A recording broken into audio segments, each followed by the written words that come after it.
போற மாதிரியா போறானுங்க.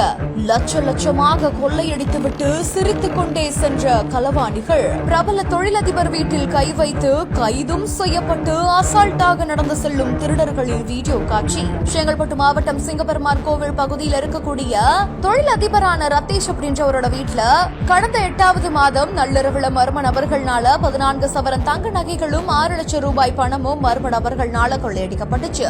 சம்பவம் நடந்த சிசிடிவி காட்சிகளை வச்சு எண்ணி 36 மணி நேரத்துல களவாணிகளை போலீஸ் கொத்தா தூக்கினாங்க. இந்த நிலையில தான் அவங்கள செங்கல்பட்டு குற்றவியல் நீதிமன்றத்தில் ஆஜர்படுத்தி சிறையில் அடைக்க மறைமலை நகர் போலீசார் செங்கல்பட்டுக்கு இன்னைக்கு காலை அழைத்து வந்த போது 2 குற்றவாளிகளுமே ஏதோ ட்ரிப்புக்கு போற மாதிரி எந்த ஒரு குற்ற உணர்ச்சியுமே இல்லாம ரொம்பவே சாதாரணமா சிரித்துக் கொண்டே காவலர்களோட நடந்து வந்திருக்காங்க. இந்த ஒரு காட்சிகள் இப்ப வெளியாகி இருக்குது.